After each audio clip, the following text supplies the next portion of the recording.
తాకట్లో ఉన్న మీ బంగారాన్ని విడిపించి ఆ రోజు ఆన్లైన్ రేటుకి కొంటాం. Sharma gold company. నమస్కారం అండి, సుమన్ టీవీకి స్వాగతం. నేను గీతాంజలి. ఫిబ్రవరి 17 మాఘ అమావాస్య. అయితే ఆ రోజున గ్రహణం ఉందని చెబుతున్నారు. ఇది ఎంతవరకు వాస్తవం? ఒకవేళ గ్రహణం ఉంటే గనక భారతదేశంలో కనిపిస్తుందా? మనకి నియమాలు వర్తిస్తాయా? ముఖ్యంగా ఆహార విషయంలో గర్భిణీలు ఏ విధంగా జాగ్రత్తలు తీసుకోవాలనేదే ప్రధానంగా చెప్తుంటారు గ్రహణానికి. ఒకవేళ గ్రహణం మనకు కనిపించకపోతే మనం ఏమైనా నియమాలు పాటించాల్సి ఉంటుందా? లేకపోతే మాఘ అమావాస్యను అసలు ఎలా మనం జరుపుకోవాలి? ఆ రోజు విశేషం ఏంటి తెలుసుకుందాం. వివరించేందుకు ప్రస్తుతం మనతో పాటు ఉన్నారు ప్రముఖ జ్యోతిష్యులు బ్రహ్మశ్రీ నందిపట్ల శ్రీహరి శర్మ గురువు గారు. వారు సంకల్ప మందిర నిర్వాహకులు. వారితో మాట్లాడదాం. గురుగారు నమస్కారం అండి. వాగర్థావివ సంపృక్తౌ వాగర్థ ప్రతిపత్తయే జగతః పితరౌ వందే పార్వతీ పరమేశ్వరౌ. ఆదిత్యాయ చ సోమాయ మంగళాయ బుధాయ చ గురుశుక్రశనిభ్యశ్చ రాహవే కేతవే నమః. శృంగేరి జగద్గురు పీఠాధిపతులకి, కంచి పీఠాధిపతులకి నమస్కారములు తెలియచేసుకుంటూ కార్యక్రమాన్ని ప్రారంభిద్దాం. గురుగారు, గ్రహణం గురించి అసలు ఎన్ని వీడియోస్ చూస్తున్నాము. ఉందంటారు కొంతమంది, పాటించాలంటున్నారు కొంతమంది, అవసరం లేదంటున్నారు కొంతమంది. అసలు ఏమిటండి ఆ రోజు? అసలు పాటించాలా వద్దా? మనకి కనిపిస్తుందా కనపడదా? సూర్యగ్రహణ విశేషాలు. 17వ తారీఖు రోజున సూర్యగ్రహణం ఏర్పడుతుంది. ఇది ప్రపంచవ్యాప్తంగా వీక్షించేటువంటి సుమన్ టీవీ ప్రేక్షకులు ఇక్కడ గమనించాల్సింది, ఏ దేశంలో కనపడితే, ఏ ప్రాంతంలో కనపడితే ఆ ప్రాంత ప్రజలు ఆ యొక్క గ్రహణ సంబంధమైనటువంటి ఆచారాలు నియమాలు పాటించాలి. మన భారతదేశంలో కనబడదు కాబట్టి ఆచార నియమాలు అంటే గర్భవతులు చూడకపోవడం, బయట తిరగకపోవడం, అలాగే పట్టు విడుపు స్నానాలు, దేవాలయాలు ప్రాంగణాలు మూసివేయడము, ఇంట్లో పూజా మందిరం అంతా కూడా శుభ్రపరచుకోవడం, తర్వాత మళ్ళీ ఇల్లు కడుక్కోవడం, ఇవన్నీ ఆచార నియమాలు అంటారు. ఇవి ఏవి మనం పాటించాల్సిన ప్రభావం లేదు. కానీ ఈ గ్రహణ ప్రభావం మాత్రం ప్రపంచవ్యాప్తంగా అందరికీ ఉంటుంది. దీనికి అంటే చాలామందికి ఉండేటువంటిది ఎక్కడో అంటార్కిటికా దేశకు సంబంధించిన ఖండంలో ఏర్పడుతుంది. మనకేంటి సంబంధం, ప్రభావం మన మీదకు ఉంటుందా అంటే, ఒక్కొక్క దేశానికి ఒక్కొక్క సూర్యుడు, ఒక్కొక్క చంద్రుడు ఉండడండి. విశ్వం మొత్తానికి ఒకే సూర్యుడు, ఒకే చంద్రుడు. కాబట్టి అటువంటి సూర్యచంద్రులకి గ్రహణ ప్రభావం అనేటువంటిది ఏర్పడుతున్నప్పుడు ఈ సూర్యచంద్రుల్ని ఆధారం చేసుకునే మానవ జీవన విధానం ఉంది. ఈ భూమి మీద సూర్యచంద్రుల్ని ఆధారం చేసుకునే మనకు చక్కగా పంటలు పండుతున్నాయి, ఔషధులు వస్తున్నాయి, మనం పనులు చేసుకుంటాం, ఆరోగ్యంగా ఉండగలుగుతున్నాం. భారతదేశానికి ఓ సూర్యుడు, అమెరికా ఒక సూర్యుడు, రష్యాకు ఓ సూర్యుడు, చంద్రులు ఉండరు. కాబట్టి మనం ఇంతకుముందు గమనించుకున్నట్లయితే మార్చి 19వ తారీఖు రోజున, ఉగాది ముందు రోజున అమావాస్య సూర్యగ్రహణం ఏర్పడింది. అలాగే శని మారాడు. షడ్గ్రహ కూటమి గత సంవత్సరం వచ్చింది. మన భారతదేశంలో కనిపించలేదు, కానీ ఆ రోజున కూడా ఇదే ప్రసార మాధ్యమంగా మనం తెలియచేయడం జరిగింది. ప్రభావం ఉంటుంది అని చెప్పి చాలామంది విమర్శించారు, హేళన చేశారు. ఇదంతా వాళ్ళ పైత్యం కోసం చెప్తున్నారు, గురువులే కాదు అని. కానీ విక్టిమ్ మన భారతదేశం అయింది. తదనంతర పరిణామాలు మనం చూసాము.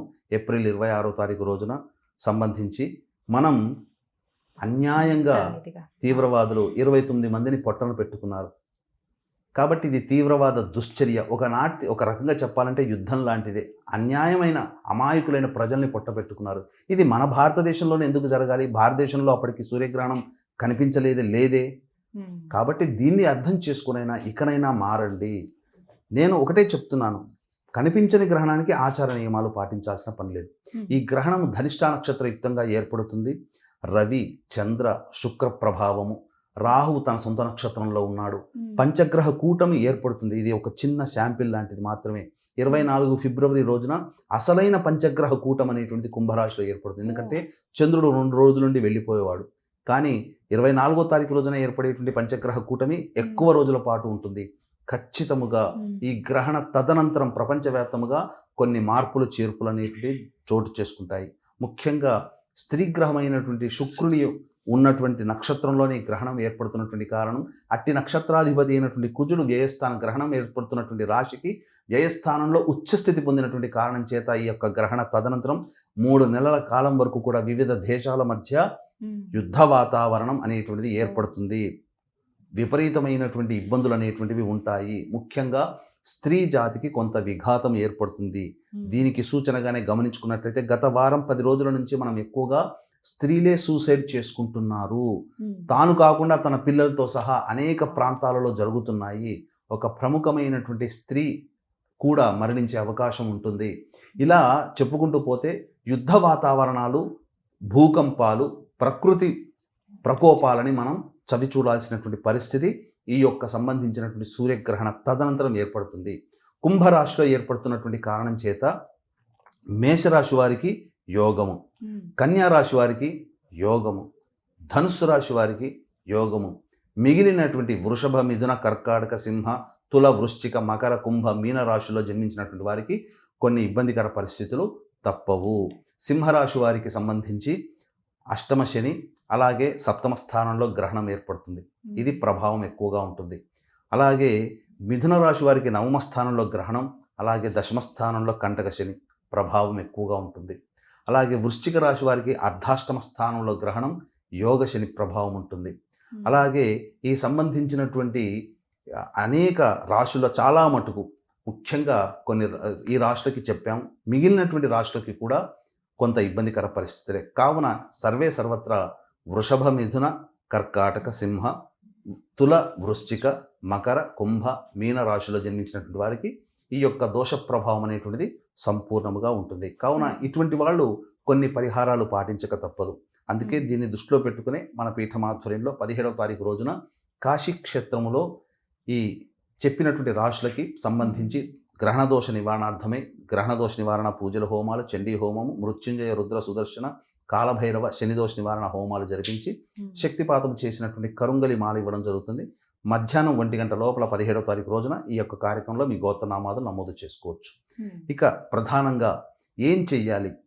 ఈ యొక్క గ్రహణం ఏర్పడుతున్నటువంటి సమయం మీరు గమనించుకున్నట్లయితే సౌత్ అమెరికాలో మనకి ఎక్కువగా కనబడుతుంది. కాబట్టి అమెరికా తదితర ప్రాంతాలు, Australia, New Zealand, UK, Russia, Britain, ఇలా అనేక, మలేషియా, సింగపూర్, ఇలా అనేక ఆసియా ఖండంలో జపాన్, ఇట్లాంటి అనేక ప్రాంతాల్లో మన తెలుగు వాళ్ళు ఉన్నారు.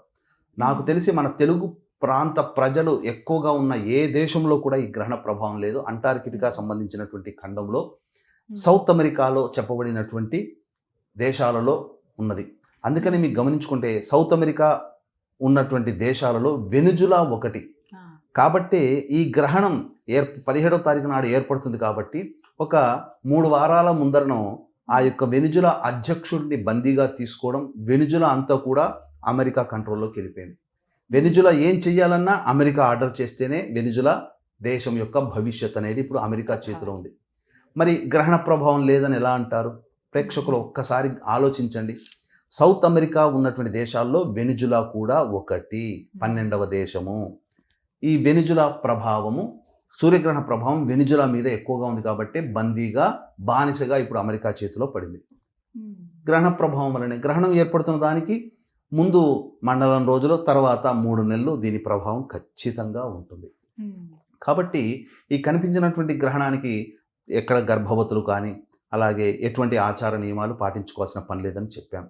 అయితే దీనికి ఉన్నటువంటి సమయం మాత్రం చాలా ప్రభావవంతమైంది. కాబట్టి అక్కడ అక్కడ ఏర్పడుతున్నటువంటి దేశాలలో ఉన్నటువంటి సమయానికి మన దేశానికి గనక మనం తర్జుమా ట్రాన్స్ఫర్ చేసుకుంటే మధ్యాహ్నం 3 గంటల 24 నిమిషాల నుంచి 7 గంటల 47 లేదా 7 గంటల 54 నిమిషాల వరకు ఈ గ్రహణ కాలం అనేటువంటిది ఉంటుంది.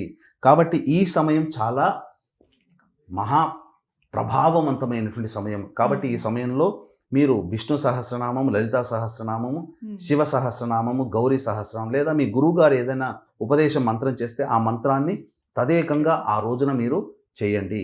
పైగా మంగళవారము మాఘ అమావాస్య వచ్చింది.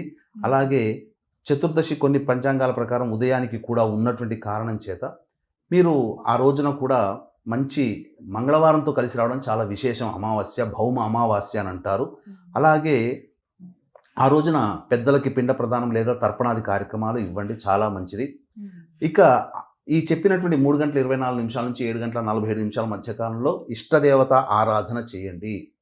ప్రజా సంక్షేమము, దేశ సంక్షేమము, రాష్ట్ర సంక్షేమం ఆలోచించేటువంటి వాళ్ళందరూ కూడా మానవతా దృక్పథంతో, మానవతా సంక్షేమ దృక్పథంతో కాలభైరవ అష్టకము, అలాగే దత్త అష్టకము వీలైనన్ని సార్లు ఆ సమయంలో మీకు సమయం ఉంటే చేయండి. ఇది మానవుడిగా, ఒక సిటిజన్గా మనవంతు కర్తవ్యంగా భావించాలి. ఎందుకంటే మన ప్రాంతంలో ఉత్పాతాలు జరగకుండా ఉండాలంటే ఆ ప్రాంతం అంతా కూడాను ఒక రకమైనటువంటి రక్షణ జోన్లో అనేటువంటి, ప్రొటెక్షన్ జోన్లో అనేటువంటిది ఉండాలి.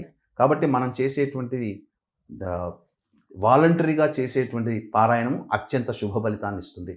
ఇక ఈ సమయంలోనే మంగళవారం రోజున 3 గంటల నుంచి 4:30 గంటల వరకు కూడా రాహుకాలం అనేటువంటిది ఉంటుంది. కాబట్టి ఈ సమయంలో ఎవరైనా కానీ చాలా ప్రభావవంతమైనటువంటి సమయము.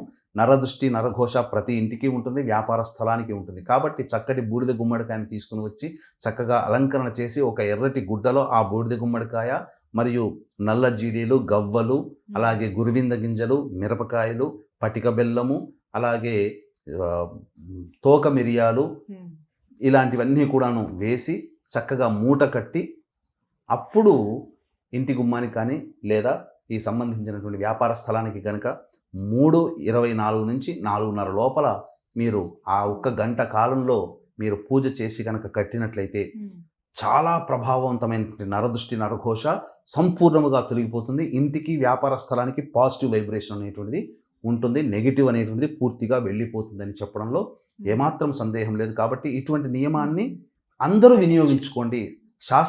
శాస్త్రం ప్రకారం ఆచరిస్తూ విజ్ఞానముగా ఆలోచించి ఆ సమయాన్ని అందిపుచ్చుకొని మనకు దానికి ఉపయోగించుకునే విధంగా చేసుకోండి. అవకాశం ఉంటే కాశీక్షేత్రంలో ఆ యొక్క గ్రహణం సందర్భంగా 17వ తారీఖు రోజున జరిగే పూజాది కార్యక్రమంలో మీ గోత్రనామాలు నమోదు చేసుకోవచ్చు. చక్కగా వివరించారు గురుగారు, ధన్యవాదాలండి. సర్వం శ్రీ ఉమామహేశ్వర పరబ్రహ్మార్పణమస్తు.